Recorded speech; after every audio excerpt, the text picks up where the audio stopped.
జై తెలంగాణ. 4 కోట్ల ప్రజల హృదయాలు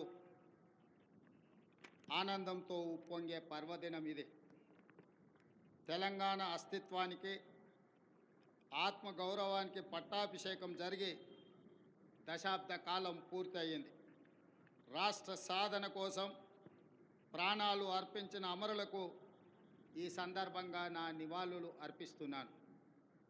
6 దశాబ్దాల మన కలను నిజం చేసిన నాటి ప్రధానమంత్రి శ్రీ మన్మోహన్ సింగ్ గారికి, నాటి యూపీఏ చైర్పర్సన్ శ్రీమతి సోనియా గాంధీ గారులకు తెలంగాణ సమాజం తరఫున ప్రత్యేక కృతజ్ఞతలు తెలుపుతూ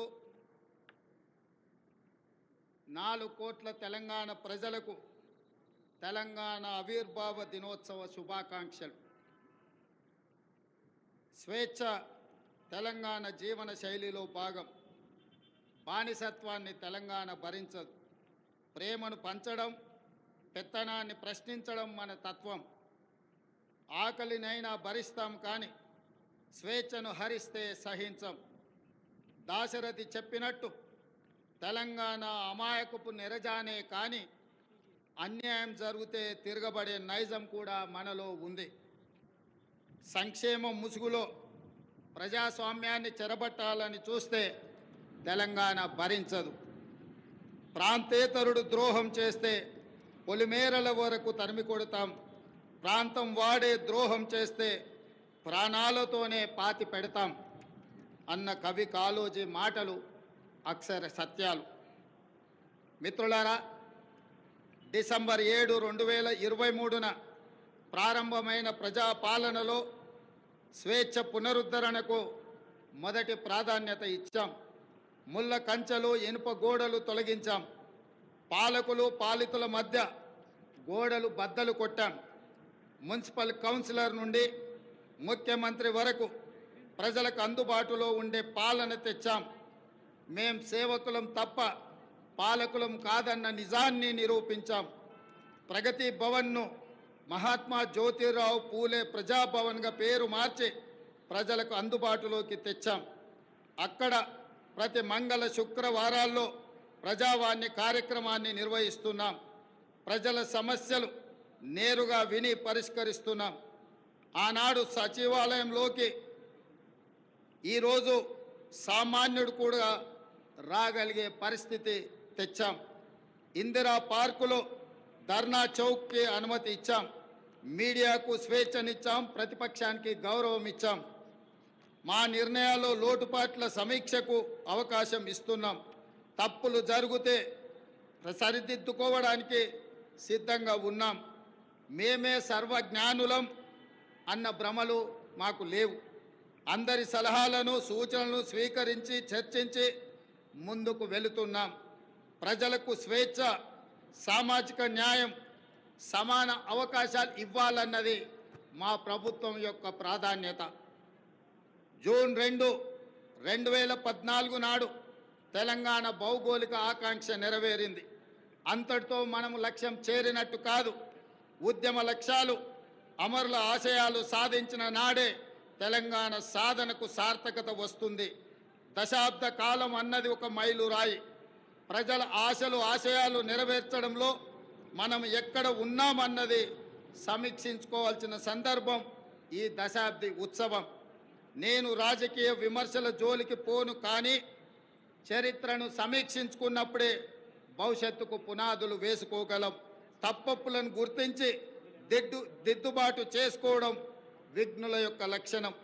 10 ఏళ్ల పాలన తెలంగాణ 100 ఏళ్ల విధ్వంసానికి గురి అయింది. భౌతిక విధ్వంసమే మాత్రమే కాదు, తెలంగాణ మూల స్వభావమైన స్వేచ్ఛపై దాడి జరిగింది. సామాజిక న్యాయం మేడి పండు చందంగా మారింది.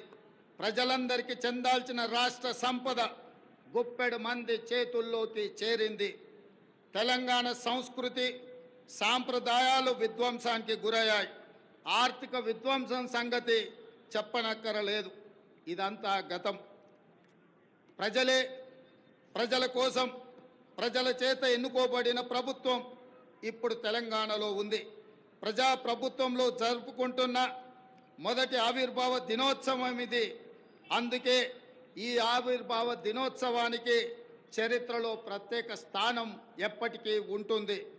మిత్రులారా, తెలంగాణ ప్రదాత మనకు మాతృ సమానురాలైన శ్రీమతి సోనియా గాంధీ గారిని ఈ పండుగకు ప్రత్యేకంగా మా మంత్రివర్గం 4 కోట్ల ప్రజల తరఫున ఆహ్వానించాం. ఏ హోదాలో సోనియా గాంధీని ఆహ్వానించారని అడుగుతున్నారు. నేను చెప్పదలుచుకున్న బిడ్డ ఇంట్లో శుభకార్యానికి తల్లికి హోదా కావాలా? తల్లిని ఆహ్వానించడానికి బిడ్డకు ఒకరి పర్మిషన్ అవసరమా? ఏ హోదా ఉందని, ఏ పదవిలో ఉన్నారని మహాత్మా గాంధీని మన జాతి పితగా గుర్తించుకున్నాం. తెలంగాణ చరిత్ర ఉన్నంత వరకు శ్రీమతి సోనియా గాంధీని ఈ సమాజం తల్లిగా గుర్తించి గౌరవిస్తుంది. ఈ గడ్డతో ఆ తల్లి బంధం రాజకీయాల బంధము కాదు. ఆ తల్లి బంధం పేగు బంధం ఈ తెలంగాణతో. ఈ దశాబ్ది ఉత్సవాల శుభ సందర్భంలో అమరుల ఆశయాలు ప్రజలు కళలు నెరవేర్చే దిశగా ప్రజాప్రభుత్వం కొన్ని కీలక నిర్ణయాలు తీసుకుంది. అందులో ప్రధానంగా సాంస్కృతిక పునరుజ్జీవనం, ఆర్థిక పునరుజ్జీవనం, ఈ రెండు ఇప్పుడు తెలంగాణ భవిష్యత్తు నిర్మాణానికి కీలక అంశాలు. ఈ దిశగా మన ప్రభుత్వం అడుగులు వేస్తుంది. మిత్రులారా, ఏ జాతికైనా తన సంస్కృతే తన అస్తిత్వం. ఆ సంస్కృతిని కాపాడటం ప్రభుత్వాల బాధ్యత. బోనం నుండి బతుకమ్మ వరకు, సాయుధ పోరాటం నుండి స్వరాష్ట్ర ఉద్యమం వరకు మన సంస్కృతి, మన చరిత్ర గొప్పవి. సమ్మక్క సారలమ్మ నుండి జోగులాంబ వరకు, భద్రాద్రి రాముడు నుంచి కొమరం భీముడి వరకు అమరుల త్యాగాలు, హక్కుల ఉద్యమాల వంటి వాటితో తెలంగాణ గొప్ప చారిత్రక వారసత్వాన్ని కలిగి ఉంది. ఈ సంస్కృతిని, చరిత్రకు పునరుజ్జీవనం జరగాలి. తెలంగాణ వచ్చి 10 ఏళ్ళైనా ఇప్పటికీ మన రాష్ట్ర గీతము లేదు. ఉద్యమ కాలంలో ఉవ్వెత్తున స్ఫూర్తిని రగల్చిన జయ జయ హే తెలంగాణ జననీ జయ కేతనం గేయమే మన రాష్ట్ర అధికార గీతం కావాలని ఆనాడు ఆశించాం. సహజ కవి అందశ్రీ రచించిన ఈ గేయం మన రాష్ట్ర గేయంగా ఉంటుందని విశ్వసించాం. ప్రజల ఆకాంక్షల మేరకు ఈ పర్వదినాన జయ జయ హే తెలంగాణ గీతాన్ని రాష్ట్ర అధికార గీతంగా సగర్వంగా మా ప్రభుత్వం ప్రకటిస్తున్నది. చిహ్నం ఒక జాతి చరిత్రకు అద్దం పడుతుంది. జాతి చరిత్ర మొత్తం నిక్షిప్తమై ఉండేది చిహ్నంలో మాత్రమే. తెలంగాణ అంటే ధిక్కారం, తెలంగాణ అంటే పోరాటం. రాష్ట్ర అధికారిక చిహ్నంలో అది ప్రతిబింబించాలి. ఆ దశగా ప్రజాప్రభుత్వం నూతన చిహ్నాన్ని రూపొందించే పనిలో ఉంది. వివిధ వర్గాల నుంచి వచ్చిన సూచనలు, సలహాలు పరిగణలోకి తీసుకొని రాష్ట్ర నూతన చిహ్నాన్ని రూపొందించే పనిలో ఉన్నాం. అదేవిధంగా మిత్రులారా, ఉద్యమ సమయంలో ప్రజలు టీజీ అనే ఇంగ్లీష్ అక్షరాలను తెలంగాణకు సంక్షిప్త అక్షరాలుగా నిర్ధారించారు. యువత తమ గుండెలపై టీజీ అని పచ్చబొట్లుగా పొడిపించుకున్నారు. వారి ఆకాంక్షల మేరకు టీఎస్ స్థానంలో టీజీని పునరుద్ధరిస్తూ ప్రభుత్వం నిర్ణయం తీసుకున్నది. జననీ జన్మభూమిస్య స్వర్గాదపి గరీయసి అంటే జన్మనిచ్చిన తల్లి, జన్మనిచ్చిన భూమి స్వర్గం కంటే గొప్పవని అర్థం. తెలంగాణ తల్లి 4 కోట్ల ప్రజల యొక్క ఆకాంక్ష ప్రతిరూపంగా ఉండాలి. ఆ తల్లిని చూస్తే మన కన్న తల్లి యాదిలోకి రావాలి. సగటు తెలంగాణ గ్రామీణ మహిళా రూపమే తెలంగాణ తల్లి ప్రతిరూపంగా ఉండాలి. తెలంగాణ తల్లి కష్టజీవి, కరుణామూర్తి. ఈ రూపురేఖలతో తెలంగాణ తల్లి రూపానికి పునరుజ్జీవనం జరగాలి. త్వరలో ప్రజల ఆకాంక్షలను ప్రతిబింబించేలా తెలంగాణ తల్లి రూపుదిద్దుకుంటుంది. త్వరలోనే తెలంగాణ రాష్ట్రానికి తెలంగాణ తల్లి యొక్క ప్రతిరూపాన్ని మేము అందించబోతున్నాం. ఈ నిర్ణయాలు ఎవరికి వ్యతిరేకం కాదు, ఒక జాతి ఆకాంక్షలకు ప్రతిరూపం మాత్రమే. అదేవిధంగా మిత్రులారా, తెలంగాణ రాష్ట్ర ఆర్థిక పునరుజ్జీవనం మేము అధికారం చేపట్టే నాటికి రాష్ట్ర ఆర్థిక వ్యవస్థ పూర్తిగా విధ్వంసమైంది. 7 లక్షల కోట్ల రూపాయల అప్పుల ఊబిలో తెలంగాణ కూరుకుపోయింది. శాసనసభలో శ్వేతపత్రము పెట్టి వాస్తవాలు ప్రజల ముందు ఉంచాం. రాష్ట్ర సంపద పెంచి పేదలకు పంచడానికి ఆర్థిక పునరుజ్జీవనం జరగాల్సిన అవసరం ఉందని మా ప్రభుత్వం గుర్తించింది.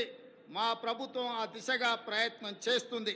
కఠినమైన ఆర్థిక క్రమశిక్షణ పాటిస్తూనే సంక్షేమం అభివృద్ధిలో రాజీ పడటం లేదు. ప్రభుత్వ ఉద్యోగులు పెన్షన్లకు మొదటి తారీఖునే వేతనాలు ఇవ్వడం జరుగుతుంది. అదేవిధంగా మిత్రులారా, గ్రీన్ తెలంగాణ 2050 స్వల్పకాలిక ఆలోచనలు కాదు, దీర్ఘకాలిక ప్రణాళికలతో భవిష్యత్తుకు పునాదులు వేస్తున్నాం. మొత్తం తెలంగాణకు గ్రీన్ తెలంగాణ 2050 మాస్టర్ ప్లాన్ తయారు చేస్తున్నాం. రాష్ట్రాన్ని 3 జోన్లుగా విభజిస్తున్నాం. హైదరాబాద్ ఔటర్ రింగ్ రోడ్డు పరిధిలో ఉన్న ప్రాంతాన్ని అర్బన్ తెలంగాణగా, ఔటర్ రింగ్ రోడ్డు నుంచి రీజనల్ రింగ్ రోడ్డు మధ్య ప్రాంతాన్ని సబర్బన్ తెలంగాణగా, రీజనల్ రింగ్ రోడ్డు నుండి తెలంగాణ సరిహద్దుల వరకు ఉన్నది గ్రామీణ తెలంగాణగా నిర్ధారించాం. ఈ 3 జోన్లలో ఎక్కడ ఎలాంటి అభివృద్ధి జరగాలి, ఎక్కడ ఏ రకమైన మౌలిక సదుపాయాల కల్పన జరగాలన్నది ఈ మెగా ప్రణాళికలో విస్పష్టంగా తొందరలోనే ప్రకటిస్తాం. హైదరాబాదు నగరానికి ఒకనాడు తలమానికం మూసీ నది. ఈనాడు మూసీ ఒక మురికి కూపంగా తయారవుతే దానిని సుందరీకరించి, మూసీ సుందరీకరణ ద్వారా ఈ హైదరాబాదు నగరాన్ని ప్రపంచ చిత్రపటంలోనే ఒక విశ్వ నగరంగా మార్చడానికి ఈనాడు మా ప్రభుత్వం కార్యాచరణను చేపడుతుంది. మూసీ సుందరీకరణ పథకం ద్వారా పరివాహక ప్రాంతాన్ని ఉపాధి కల్పన జోన్గా తీర్చిదిద్దబోతున్నాం. ఈ పథకానికి ఇప్పటికే 1000 కోట్ల రూపాయలు కేటాయించాం. హైదరాబాద్ బ్రాండ్ ఇమేజ్ని ఈ పథకం మరో స్థాయికి తీసుకెళ్తుందనడంలో సందేహం లేదు. పర్యాటకం, ఆర్థికం, పర్యావరణం ఈ 3 కోణాలు ఇందులో ఉన్నాయి. ఎగువన ఉన్న ఉమ్మడి రంగారెడ్డి, దిగువన ఉన్న ఉమ్మడి నల్గొండ జిల్లాలో సాగునీటి వనరుగా కూడా మూసీ ఉపయోగపడుతుంది. ప్రజల అవసరాలకు తగ్గట్టు మెట్రో విస్తరణ ప్రణాళికలను ప్రకటించాం. రీజనల్ రింగ్ రోడ్డు త్వరితగతిన పూర్తికి ప్రయత్నిస్తాం. తక్కువ ఖర్చుతో ఎక్కువ నీరు ఇవ్వగలిగే సాగునీటి ప్రాజెక్టులకు తొలి ప్రాధాన్యత ఇవ్వడం జరుగుతుంది. రాష్ట్ర ఆర్థిక పునరుజ్జీవానికి అవసరమైన అన్ని నిర్ణయాలు తీసుకోవడం జరుగుతుంది. అన్నిటికంటే ముఖ్యంగా మిత్రులారా, ఈనాడు తెలంగాణ రాష్ట్రాన్ని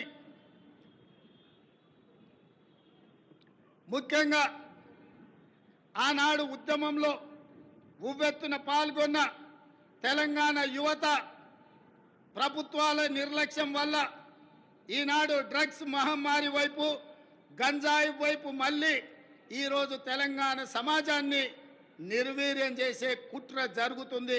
అందుకే తెలంగాణలో డ్రగ్స్ అన్న మాట వినిపించడానికి వీలు లేదని మేము సంకల్పించాం. డ్రగ్స్, గంజాయి విషయంలో ప్రభుత్వం అత్యంత కఠినంగా వ్యవహరిస్తుంది. టీ-న్యాప్కి పూర్తి సహకారం, స్వేచ్ఛను ఇస్తున్నాం. అవసరమైన నిధులు ఇస్తున్నాం. డ్రగ్స్ విషయంలో ఎంతటి వారు ఉన్నా వదిలే సమస్య లేదు. ఈ విషయంలో వ్యక్తిగతంగా నేను చాలా పట్టుదలతో ఉన్నాను.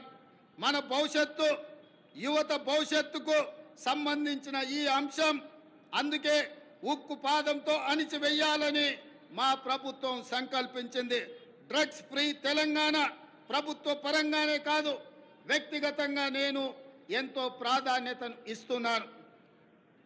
అదేవిధంగా మిత్రులారా, ప్రజాపాలన ప్రజల వద్దకు చేర్చాలన్నది మా ఆలోచన. ఇందిరమ్మ గ్రామ సభల ద్వారా 2023 డిసెంబర్ 28 నుండి 2024 జనవరి 6 వరకు అభయహస్తం గ్యారంటీలను అమలుకు దరఖాస్తులను స్వీకరించాం. మహాలక్ష్మి, ఇందిరమ్మ ఇండ్లు, గృహజ్యోతి, చేయుత, రైతు భరోసా పథకాల కోసం 1,28,00,000 మంది దరఖాస్తులు పెట్టుకోవడం జరిగింది. ఇందులో డూప్లికేట్ దరఖాస్తులు మినహాయించగా 1,09,000 దరఖాస్తులు మిగిలాయి.